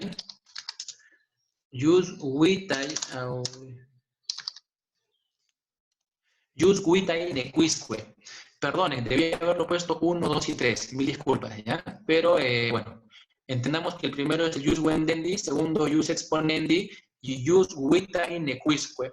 Y esto nos permite también aplicar un poco de pronunciación del latín clásico. No el latín de la Iglesia Católica, sino el latín clásico, el cual fue pues, desarrollado en el derecho romano, y todo jurista debería tener preferencia por el latín clásico, ¿no? Cuando usted diga curriculum vitae, ¿no? Entienda que eso no es correcto de acuerdo al latín clásico. Debe decirse curriculum vitae, ¿de acuerdo? Por eso es que hablamos de jus vitae nequisque. ¿Qué significa? Yo tenía también el derecho sobre la vida y la muerte de mis hijos, ¿no? Entonces, yo podía matarlo en cualquier circunstancia y nadie me reclamaba. Llegaba a ese nivel, mi poder como padre, ¿no? Entonces, retomando la idea, en el derecho romano era posible, pues, con todos estos derechos, de que no se proteja al concebido. Pero había una excepción, ¿ya? Y aquí está, ¿no? Lo voy a escribir, también está ahí, pero lo escribo, curator ventris, ¿ya? El curator ventris. Profesor, ¿quién es el curator ventris? Era el encargado de cuidar al concebido durante todo el proceso de gestación para que la madre no tenga ningún inconveniente y el menor pues, pueda nacer de manera exitosa, ¿no? El curator ventris. Entonces, eso es una evidencia de que en el derecho romano sí que se protegía al concebido. A todos no. Obviamente había excepciones, ¿bien? Ahora, ven ustedes que hay una palabra que es así, poina capitis, ¿no? Poina capitis. No es poena, sino es poina. La pronunciación correcta del latín clásico, ¿bien? Poina capitis. ¿Qué es la poina capitis? Significa pena de muerte. Entonces, vamos a poner el ejemplo. Si una mujer era condenada a pena de muerte, pero esta mujer estaba en gestación, esa pena de muerte lo suspendían hasta que naciese, ¿no? El bebé, vamos a decir, ¿no? En este caso, lo que planteamos es que a través de la suspensión de la pena de muerte, entendemos que había también una protección al concebido, ¿no? O sea, no lo mataban pues con todo hijo dentro, ¿no? Y también existe la famosa poina culei, que está al costado, ¿no? La poina culei, que es la pena de muerte para el parricida. Ahora ya se sancionaba al parricida, sobre todo al hijo que mataba al padre, ¿no? O al padre que mataba al hijo. Profesor, pero usted se está contradiciendo, porque usted nos dice que el jus vitae nequisque era el derecho que tenía el padre de matar al hijo. Ahora me habla de la poina culei, que es la pena por parricidio, cuando el padre mata al hijo. Total, bueno, esto es un tema de tiempo nada más. La poina culei viene en la época de Justiniano, cuando Roma ya no era Roma, cuando en realidad era la Roma de Oriente, cuando pues Roma estaba instalada en Bizancio, un lugar que parecía más griego que romano. Cuando ya el cristianismo estaba a flor de piel, ahí nace la poina culei, pero en cambio, en la Roma antigua, ¿no? Aquí en la Roma antigua, pues antes del ataque de los bárbaros, de los visigodos, en esa Roma antigua es donde nace esta ley, ¿no? O esta forma de entender que el padre tenía derecho sobre la vida y la muerte de sus hijos. Muy bien. Luego nos vamos, por favor, al conceptus, todos, ¿sí? A ver, por favor, quien me está ayudando con las diapositivas, le ruego que pueda, muy bien, gracias, el conceptus. El conceptus, como ustedes ven ahí, no se sabe qué va a ser, ¿no? Parece que va a ser humano, o de repente en la imagen vemos que es un perrito o una gallina, no se sabe. Todavía no se define, porque es un feto. Todavía no tiene forma humana. Entonces, cuando está antes de los 3 meses, puede ser cualquier cosa, ¿no? Hasta un perrito, ¿cierto? Entonces, en esa época, al feto se le conocía como conceptus. Esa es la pronunciación correcta, ¿ya? Repitan después de mí, ¿eh? Conceptus, ¿bien? Bueno, entonces, luego vamos a la figura del nascibilis, que está abajo, por favor, ¿ya? El nascibilis, ¿no? Vamos a marcar muy bien el nascibilis. Y el nascibilis es aquel, ¿de acuerdo?, que es posible que nazca con vida. Miren, salvo mejor parecer, yo tengo entendido que aquel que supera los 7 meses ya podría salir del claustro materno con éxito de supervivencia. Pero aquel que tiene 6, 5 meses, no sé cómo muestra la ciencia, es imposible que pueda subsistir. En conclusión, la viabilidad opera a partir del 7º mes. Y eso lo entendían los romanos, ¿no? Cuando ya había, pues, un 7º mes de gestación, al conceptus, al feto, ya se le conocía como nascibilis. O sea, que es viable que nazca, ¿no? Y una vez que se producía el parto, ¿de acuerdo? El nacido, el novel, el junior, el nuevo integrante de la familia, se le conocía como nascens, ¿de acuerdo? Nazcan. Muy bien. ¿Hasta ahí alguna pregunta, por favor? Veo que ya podemos interactuar a través del audio, del chat, pero me encantaría de repente también conocerlos a ustedes. ¿Alguna inquietud? ¿Alguna angustia intelectual hasta el momento, por favor? ¿O todo está bien? Necesito que comenten, a ver, ¿todo va quedando claro? Ya veo por ahí un sí, muy bien. Entonces, ¿continuamos? ¿Ya? ¿Continuamos, por favor? Muy bien, muchas gracias, Daisy, ¿ya? Y también a LGK9, debe ser pues algunas siglas, ¿no? Muy bien. Ok, vamos a continuar entonces, ¿ya? Y bueno, de paso saludo pues a él, a Rachel, a Nicole, ¿no? A Fernando, imagino, a Medalí y a Richard, y a todos los amigos que también están conectados en este momento. Y también a mi gran mentor y amigo, ¿no? El profesor Gerardo Dueña González también. Muchas gracias por estar ahí y darme la oportunidad de compartir con sus estudiantes. Bueno, y luego, y aquí entramos pues a un tema fabuloso, la persona, ¿no? Y la persona en el derecho romano era personare, ¿ya? Así se conocía, en latín, personare. Y lo voy a apuntar aquí, ya vamos a poner aquí personare, ¿no? Profesor, ¿y por qué lo ha escrito de manera, pues, distinta, ¿no? Bueno, lo que pasa es que el término per significa a través de, ¿bien? Y sonare es producir algún sonido, ¿ya? Entonces, per igual a través de, y sonare igual producir algún sonido. Entonces, quiere decir que a través de algo se produce algún sonido. ¿A través de qué? De una máscara. Miren ustedes qué curiosa la idea de persona que tuvieron los romanos, ¿no? Dice que, o la idea que tenían ellos es que nosotros como seres humanos, y eso es una realidad, nunca somos genuinos. Siempre vivimos las apariencias, ¿no? No decimos lo que sentimos. A veces no hacemos lo que en realidad queremos.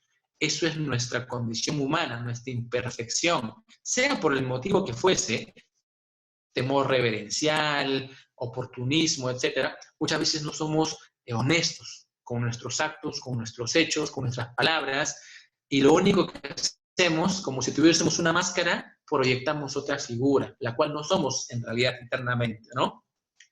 Por eso es que persona viene de máscara, ¿no? En el mundo nos vemos como otra situación, como algo distinto a lo que en realidad somos. Y emitimos un gran sonido porque en los teatros griegos, principalmente, esas máscaras, pues lo que permitían era que el sonido se explaye en todo el auditorio, ¿no? Yo me imagino cómo sería dar un discurso en el derecho romano, ¿no? O sobre todo en el Imperio Romano, con auditorios, con estadios de más de 250.000 personas. ¿Cómo llegar a cada uno de ellos? Si no existían pues, parlantes, micrófonos, siempre es una inquietud muy interesante, ¿eh? Pero hoy sí, se lograban comunicar pues, en auditorios de tan inmensa cobertura. Muy bien. Por favor, ¿me pueden ayudar con la siguiente diapositiva? Muchas gracias. Permítanme beber un poco de agua, por favor, disculpen. Acá tengo mi quero. ¿Eh? Muy bien, muchas gracias. Requisitos del nacimiento en Roma. ¿Ya? Esto es algo interesante. O sea, los romanos decían, nace quien es viable. O sea, aquel que tiene más de 7 meses. ¿Ya? Nace quien tiene forma humana. Ahí vemos pues la carita de un ser humano con perrito, ¿no? Una mezcla un tanto peculiar, ¿ya? Porque los romanos creían que los animales podían tener descendencia con los seres humanos, ¿no? O sea, que el vínculo entre un animal y una persona podía dar fácilmente un producto, ¿no? Ahí están pues las ideas que provienen del Minotauro, ¿no? Cuando los dioses pues procreaban con los terrenales, y tenían esa idea, por eso decían, si tiene forma humana, han nacido, ¿no? Pero no porque tenían defectos, ¿eh? Hay que entender eso, ¿eh? No es como en la película 300, que se entendía pues que si tenía joroba o 2 cabezas, ya no era forma humana. En realidad ellos entendían que sí tenía forma humana, pero ¿quién no tenía forma humana? Quien nacía pues con pezuñas, ¿no? Con cola, con cuernos, con orejas, o como la imagen que ustedes están viendo, ¿no? Un perrito, ¿eh? Muy bien. Un perrito humanoide, ¿no? Y luego es la separación del claustro materno. Vemos pues cómo ahí en la imagen, el recién nacido, se experimenta pues los primeros segundos lejos del confort y la calidez del vientre materno para exponerse a este mundo lleno de daños, lleno de responsabilidad civil, ¿no? Lleno de toros, como se diría pues también en la experiencia anglosajona. Bueno, entonces estos eran los requisitos de nacimiento. Importante para que usted juegue, ya valga la redundancia, el juego que hemos preparado con el profesor Ludeña para la clase de hoy. Hay un juego que usted va a jugar con su celular, ¿ya? Y el ganador de ese juego, el profesor Ludeña le va a alcanzar un texto de cortesía, ¿ya? Así que pueden participar todos, tienen hasta el día miércoles para poder participar y con su celular marcar la alternativa correcta sobre la clase, ¿de acuerdo? Principalmente. Así es que, qué bueno pues que tomen en cuenta estos minutos de reflexión. Continuemos, por favor. Permítanme.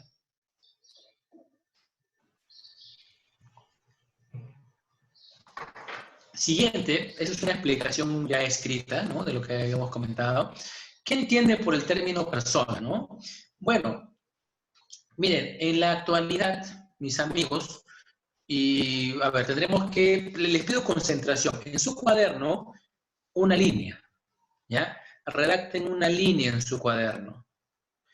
Y ahí usted, en esa línea, inicia y pone concebido, ¿de acuerdo? O sea, la vida humana comienza con la concepción, Esa es una línea humana. Vamos a hacer una línea humana. No sé si esto me permite tener pizarra en blanco el programa de Zoom. Si no es así, no se preocupen, lo vamos a hacer mentalmente, ¿ya? Pero si hay pizarra, me confirman, ¿eh? Entonces, van a hacer ustedes una línea, ¿ya? ¿Sí? Ah, ya, perfecto, creo que sí. Ya, creo que hay una pizarra en blanco ahí. Una línea, por favor, muy bien. Y al inicio de la línea van a redactar ustedes, ¿no? Al inicio, vamos a decir de aquí, viéndolo yo en el lado, obviamente, izquierdo, ¿no? Ahí vamos a poner concebido, ¿no? La concepción, que es ahí donde nace la vida humana, ¿no? En la concepción, el concebido. ¿Ya? Y ahí lo vamos a marcar. Y como que a la mitad de esa línea vamos a poner al nacido, ¿no? Ponemos ahí nacido, el nacido, ¿no? Concebido, nacido, y al final lo que es inevitable, la muerte, ¿no? Vamos a ver al fallecido, ¿no? Fallecido, al muerto, ¿no? Muerte, muy bien. Bueno, entonces, ¿dónde está la persona? ¿Ya? El concebido no es persona. Como bien se menciona ahí, es un concebido, que tiene la calidad de concebido. Persona es a partir del nacimiento hasta la muerte. Entonces, quizá podemos poner una llave ahí que vincule nacimiento y muerte.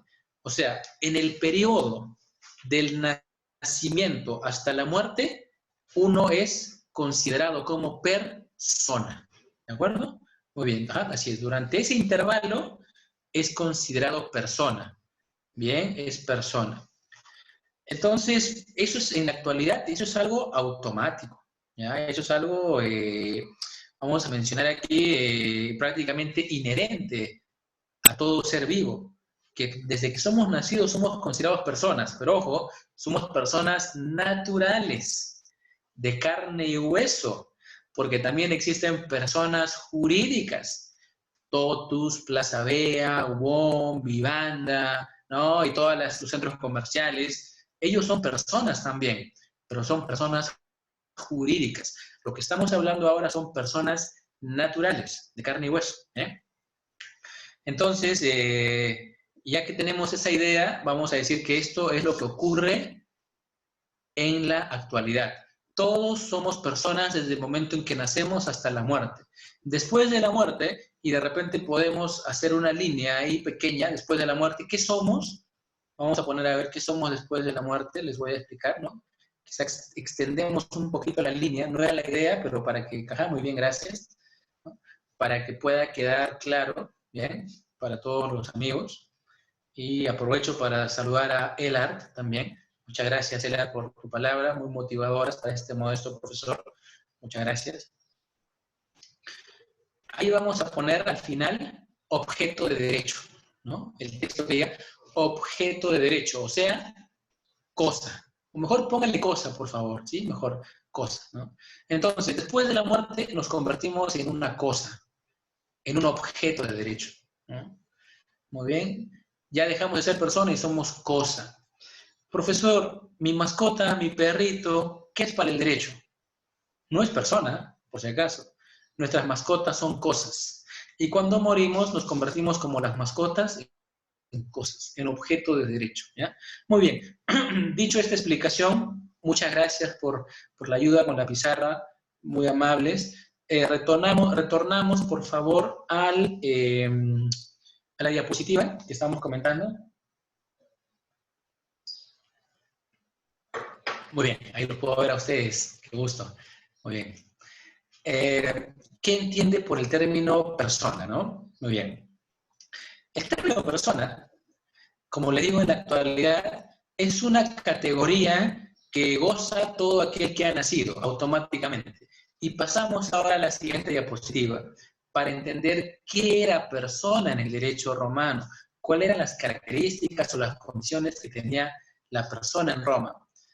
Miren, en el derecho romano, damas y caballeros, cuando alguien nacía, por el solo hecho de nacer, no era persona. No. Tenía que cumplir otros requisitos para ser persona. Quien nacía era un ser humano, pero persona no. ¿De acuerdo? Entonces, profesor, para el derecho romano, ¿qué significaba ser persona? Muchísimo. Quien era catalogado como persona en Roma podía comprar. Se llama pues como el jus commercium. Podía comprar, vender. Quien era persona en el derecho romano era el único que podía tener el jus testamentifacio, que significa dar testamento, ¿no? Y además era el único que tenía el jus connubium, que significa contraer matrimonio de manera válida, legítima, legal. Muy bien. Entonces, ser persona en el derecho romano era importante y era trascendente. Ahora, veamos aquí el tema de los estatus, ¿no? Para ser persona, yo tenía que tener los 3 estatus que ustedes pueden ver ahí. El estatus civitatis, libertatis y familiare. ¿Ya? Entonces vamos a analizar cada uno de estos estatus. Bien, con la venia y con el apoyo de nuestro querido amigo o amiga que nos está ayudando con las diapositivas, ¿no? Muy bien. Vamos a decir lo siguiente. El estatus civitatis significa, y lo apunta por favor ahí, muy bien, gracias por resaltar, significa ser ciudadano, ¿no? Ser ciudadano romano, tener la categoría de ciudadano. No todos eran ciudadanos, ¿de acuerdo? Entonces, ser ciudadano era algo, pues, importante, trascendente. A tal punto, damas y caballeros, que si yo no era ciudadano y mentía, ¿no? Y como dice abajo, ¿no? Civis Romanus sum, que pueden ustedes también revisar abajo. Civis Romanus sum significa, y lo apunto aquí para que pueda ser quizá un poquito más claro, Civis Romanus sum, ¿ya? Civis Romanus sum significa yo soy ciudadano romano. Si yo decía soy ciudadano romano y no lo era, tenía un castigo, pena de muerte, porque nadie podía usurpar el título de ser ciudadano romano. Ahora, ven abajo ustedes, peregrinus, ¿cierto? Vamos a ver qué son los peregrinos. Usted en su cuadernito apunte, ¿no? Peregrinus igual extranjeros. Hubo un momento en el Imperio Romano, ¿no? y también en la República, donde había una gran cantidad de extranjeros, personas comerciantes que pasaban por Roma y simplemente se habían enamorado de Roma y decidieron quedarse ahí a vivir, ¿no? Pero eran extranjeros. Ellos no podían ser jamás personas, porque no tenían el estatus civitatis. Luego vemos abajo el término hostis, ¿no? Hostis significa enemigo. Los enemigos de Roma tampoco podían ser personas porque nunca iban a tener el estatus civitatis. Y por último el término bárbaros. ¿Quién eran los bárbaros? Aquellos que estaban fuera del territorio romano. Los que decían bra, bra, bra, bra, bra, y era la forma, según los romanos, como ellos los entendían, ¿no? Que prácticamente su lenguaje no era ni el griego ni el latín. Hablaban barbaries, de ahí vienen los bárbaros. Ellos tampoco podían ser personas porque no tenían el estatus civitatis, ¿eh? Luego tenemos al costado el estatus libertatis, ¿de acuerdo? Entonces ahí vemos muy bien el estatus libertatis, dice ahí patricios, esclavos, plebeyos, muy bien. Al medio vemos la figura, perdón, del esclavo, perdón. Muy bien. Entonces, mis amigos, vamos a apuntar aquí los términos. Libertus, ya, ingenuus. Muy bien, libertus está en el chat, ingenuus. Pueden trasladarlo a su cuaderno, ¿no? ¿Quiénes son los libertus? Los libertus, o mejor, vamos por los ingenuos, ¿de acuerdo? Los ingenuos son aquellos que habían nacido libres, tenían esa dicha de haber nacido con libertad. En cambio, los libertus eran los que habían nacido esclavos, pero en el desarrollo de su existir le dan libertad, ¿no? O sea, el esclavo cuyo amo le dice con su varita mágica, te doy libertad. Eso se llamaba manumisión vindicta. Muy bien. La manumisión vindicta, ¿no? ¿Qué es la manumisión vindicta? Es cuando el amo, el dueño, le decía al esclavo, te doy libertad, con su varita mágica, ¿no? Y este esclavo se convertía en libertos. Muy bien. Entonces, mis amigos, tenemos aquí, naturalmente, la idea de que un esclavo podía ser libre, efectivamente, pero aquellos esclavos que no tenían libertad nunca iban a ser considerados personas. Eso era algo imposible, ¿ya? Y aquí hay una palabra, pueden por favor remarcar, nascuntur aut fiunt, ¿ya? Eso significa nacen o se hacen. Entonces nuevamente interactúo con ustedes. ¿Ustedes creen que los esclavos nacían o se hacían esclavos? ¿Qué creen ustedes?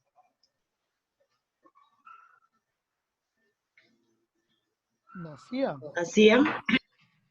Muy bien, interesante, muy bien, nacían. Gracias, Raúl. Muchas gracias, hombre. Y también a Elar, ¿no? Algunos dicen nacían, ambos. Lo cierto es que vamos a poner aquí un ejemplo, ¿ya?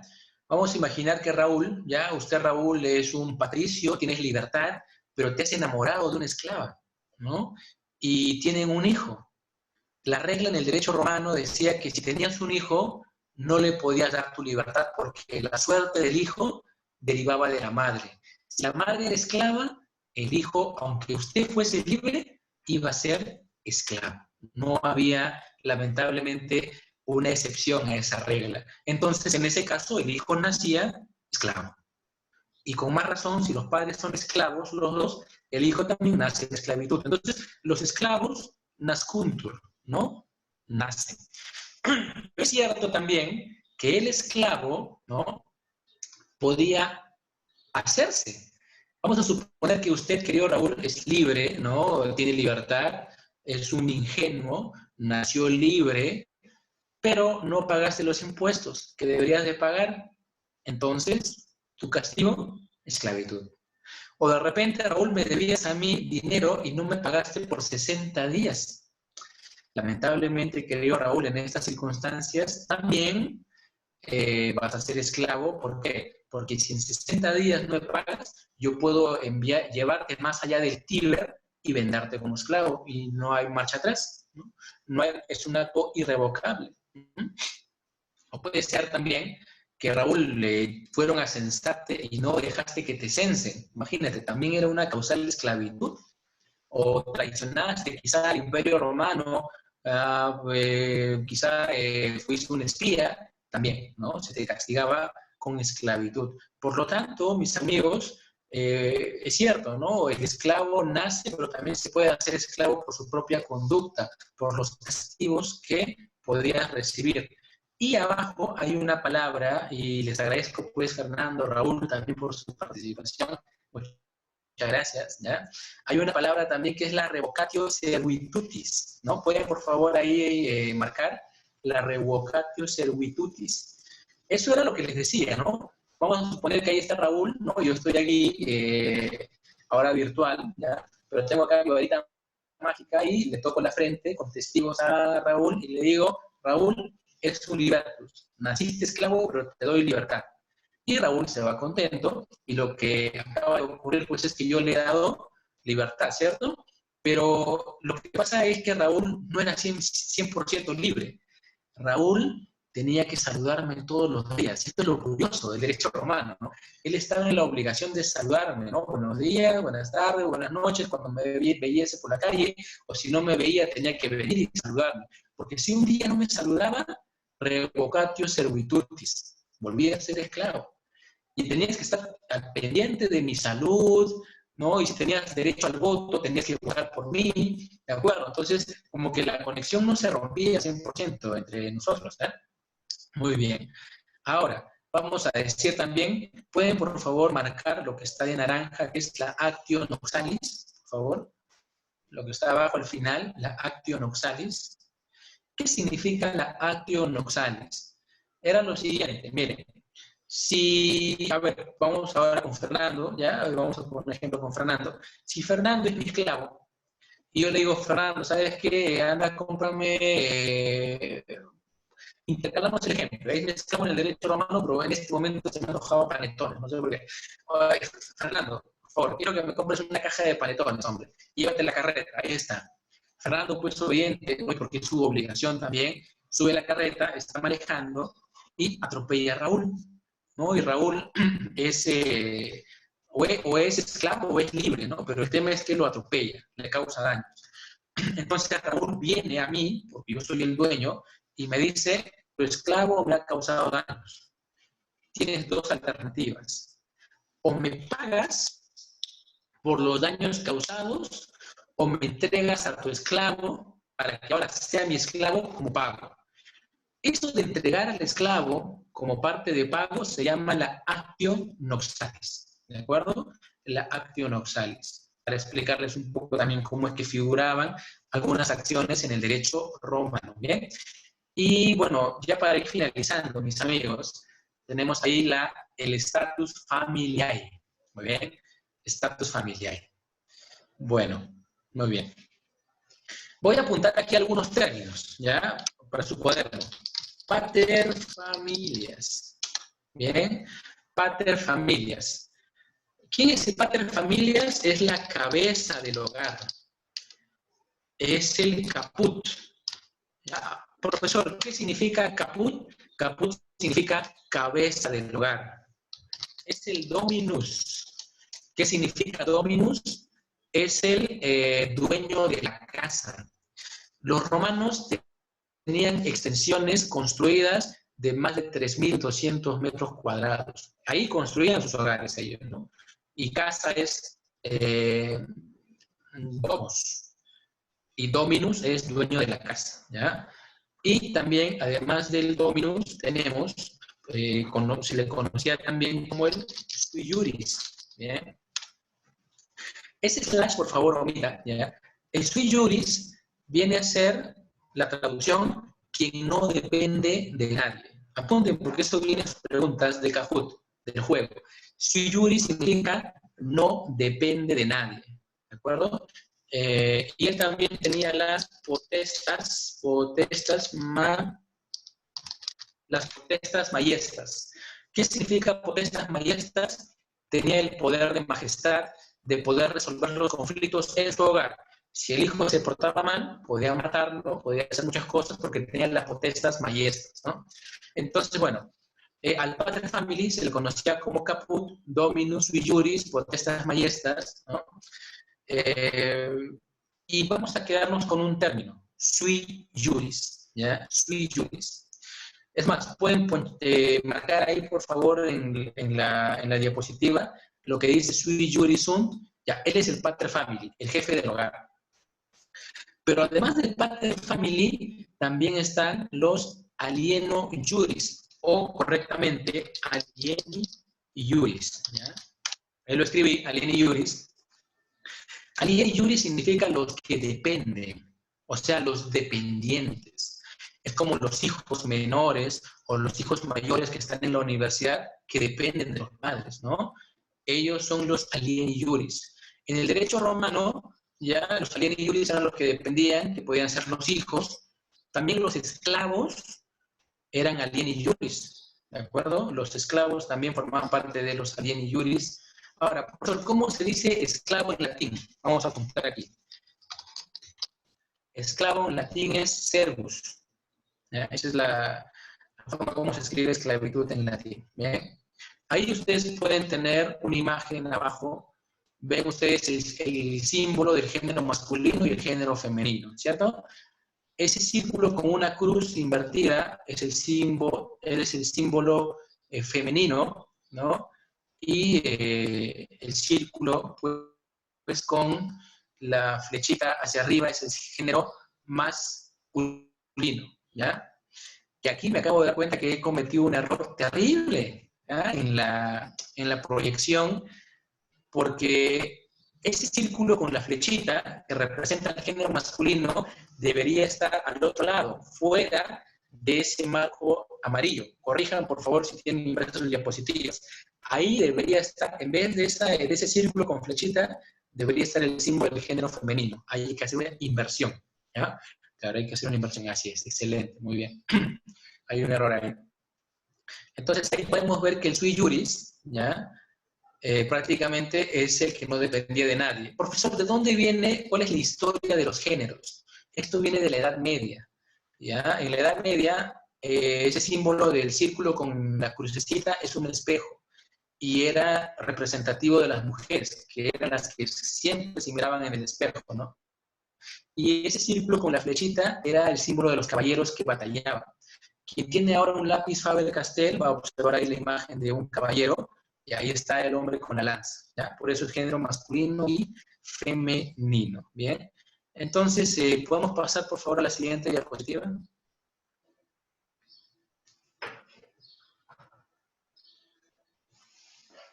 Bueno, ahí está prácticamente un resumen escrito. Continuemos a la siguiente, por favor. ¿Ya? Un resumen escrito de lo que hemos venido comentando. Entonces, bueno, ya para terminar, y ahora sí, disculpe, no estoy cumpliendo con mi palabra, y la palabra empeñada es lo más importante que todo profesional de derecho debe de tomar en cuenta, porque además de que nosotros debemos de tener conocimientos jurídicos, debemos de luchar siempre por ser personas sabias. Y una persona sabia siempre es un profesional prudente y un profesional que cumple su palabra, que lo que dice es ley, que siempre tiene en cuenta y sobre todo también la puntualidad. Por eso también quiero saludar a cada uno de ustedes por haberse dado cita muy temprano a esta clase. Muchas gracias por haber también iniciado a tiempo, bien, porque eso es un mensaje de respeto muy importante de todos nosotros, bien. Bueno, entonces terminamos con esto. Muy bien, profesor. Soy persona. Yo soy ciudadano romano, kiwitas, ¿no? Muy bien. Pero además de eso, soy jefe de familia, o sea, familiai. Soy el pater family, el sui juris, el caput, el dominus. Pero además soy libre, libertatis, ¿no? Entonces, no sé si ahí, por favor, pudiesen poner el símbolo más. Hay que sumar kiwitas, familiai y libertatis, ¿no? Vamos a poner un más, ¿no? Sumamos. Kiwitas más familiai más libertatis dan, ¿no? El producto es capacidad jurídica. El producto es persona. O sea, solo quien era persona, y de repente podemos poner capacidad jurídica y persona. Completar ahí, por favor. ¿Ya? Muchas gracias, disculpe las molestias, por favor. Capacidad jurídica y persona, ¿no? Vamos a poner aquí, me faltó, ¿no? Debía haber puesto, ¿no? Y persona, ¿no? O sea, quien tenía el estatus kiwitatis familiae y el estatus libertatis era persona, y por lo tanto tenía capacidad jurídica. ¿Y qué significa tener capacidad jurídica? Tener el poder, como lo dije hace un momento, de comprar, vender y casarse. Y dar testamento, capacidad jurídica. Y ahora viene aquí, debajo de kiwitatis familiae y libertatis, ¿podría, por favor, usted poner el símbolo de desigualdad, ¿no? El igual con un slash transversal, desigualdad, por favor. Ya, muy bien. ¿Podría hacer ello?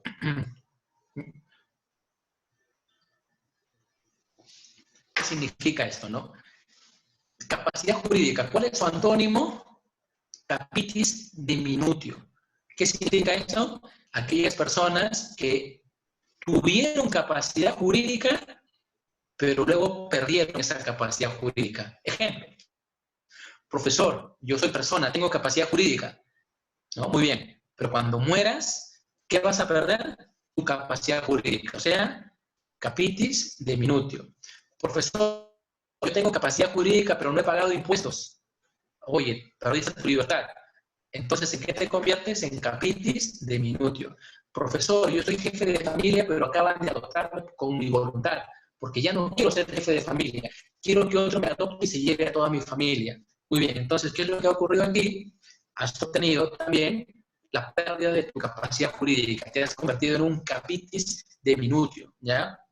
Entonces, damas y caballeros, ser capitis diminutio significa no tener capacidad jurídica, ¿bien? Ya en otro momento les voy a desarrollar quizá ¿no? Tengo, como les digo, el inmenso agrado, les voy a desarrollar a ustedes toda esta idea de la capacidad jurídica vista en Roma y vista en la actualidad, porque ahora hay todo un cambio moderno sobre el tema del término incapacidad jurídica. ¿Bien? Bueno, ¿qué más? A ver, por favor, quería saber si hay alguna diapositiva más. Falta una más, ¿no? A ver, por favor, una más. Falta una más. Ah, ya, muy bien. Ya. Esto ya lo dejo para ustedes, ya para su cosecha, ¿no? Investiguen qué es la ley Fufía Canini y la Lex Aelia Sentía. ¿Ya? Eso lo dejo para ustedes, mis amigos. Querido doctor Ludeña, no sé si podría permitirme, por favor, que me puedan observar. Me gustaría que pueda Bien. activar mi Ya, cámara, por perfecto. favor. Bien, Muchas gracias. ¿puedes quitarlo, por favor, Chris, para que podamos ponerlo en pantalla al doctor, en la pantalla principal? Ya, bacán.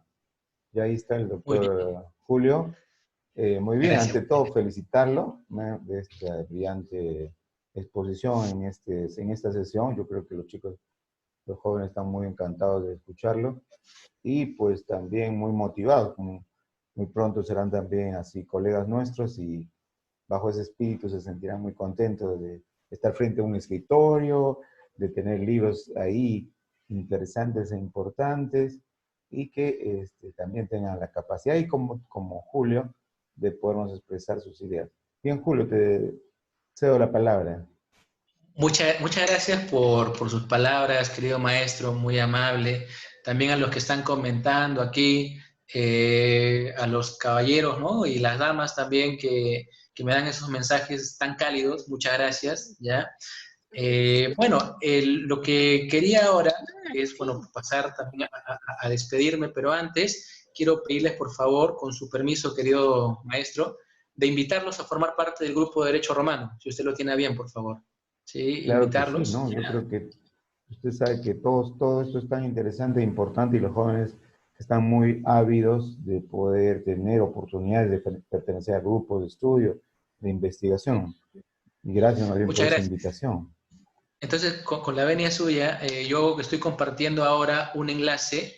En ese enlace usted puede hacer clic, ¿ya? Y si no está en hipervínculo, puede copiarlo en una página y puede, pues, formar parte para no perder continuidad. Y aquellos que les llama la atención el derecho romano y aquellos que aspiran, como lo dije al inicio de esta presentación, que aspiramos, a llegar a ser juristas, a darle un tiempo al derecho romano, ¿ya? Están cordialmente invitados, por favor. Y bueno, por último, decirles que muchas gracias por su tiempo. Ha sido todo un placer por estar aquí en esta mañana, y ya el doctor les va a indicar cuáles son las reglas para un juego muy divertido con todo lo que hemos conversado ahora. Les deseo muchos éxitos a cada uno de ustedes. Cuídense bastante, por favor, de este COVID-19. Bien, necesitamos pues que tengamos siempre las precauciones del caso.